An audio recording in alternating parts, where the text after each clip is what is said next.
Whoa. Okay, I get really excited when I find Mhm. something that might genuinely make a difference. Mhm. And I stumbled across this. Honestly, it feels like it could be a real game changer.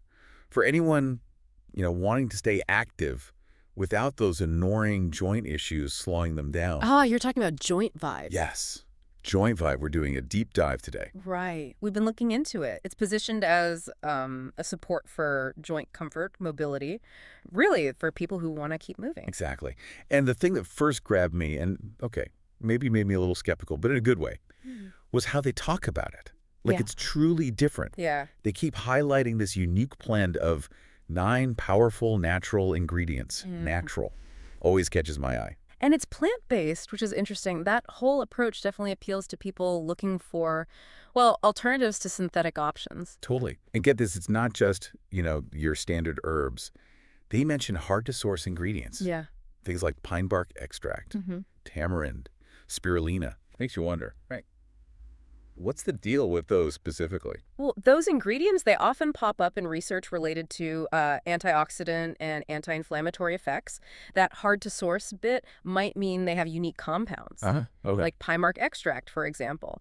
It's known for compounds that can help fight oxidative stress, and that definitely plays a role in joint health or lack thereof. So the idea isn't just masking pain. It's more about um, supporting the joint itself, helping us stay active that way. That seems to be the angle. And no harsh chemicals, no stimulants. Yeah. That's a huge plus for me. Exactly. The focus appears to be on improving mobility through more, let's say, natural pathways. It lines up with current thinking on long-term wellness. Okay, but you know me. I always want to know what's really in this stuff. Yeah. Quality. Right. And it sounds like they take that seriously with JointVive. They talk about rigorous testing Mm-hmm. for contaminants, toxins. That's crucial. Absolutely essential in the supplement world, that level of quality control. Yeah. Being non-GMO and chemical-free, that just adds to the picture of a cleaner product. And okay, practicality matters too. If something's a hassle, forget it. True. But this, simple daily dose. Take it straight or mix it. Easy.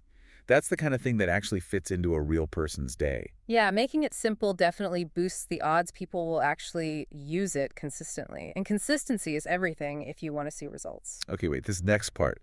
This is what really made me go, whoa. What's that? A 365-day money-back guarantee. Oh, wow. Seriously. Yeah. A whole year to see if it works for you. That just screams confidence in their own product. It really does. I mean, that signals a very high level of belief in its effectiveness, and it's great for customer reassurance. Takes away pretty much all the financial risk for trying it out. Mm-hmm. And it seems like they've put thought into answering questions, too. Their website apparently covers, how it works, who it's best for, dosage, all that detail. That kind of transparency is good, builds trust, shows they've considered the user's perspective. So if you boil it all down, JointVive seems to be pushing this natural, quality-focused approach, using unique ingredients to help our joints keep up so we can, well, keep doing what we love. That sums it up well. The mix of those specific natural ingredients, the emphasis on purity, the simplicity, and that very strong guarantee, it all points to a product really designed with long-term joint health and mobility in mind. So, if you're listening and maybe feeling those creaks and groans starting to interfere, maybe JointVive is something worth looking into a bit more. See how it might fit into your own strategy for staying active. It definitely prompts a good question for yourself, doesn't it? What is your plan for looking after your joints long term? How are you thinking about mobility as life goes on?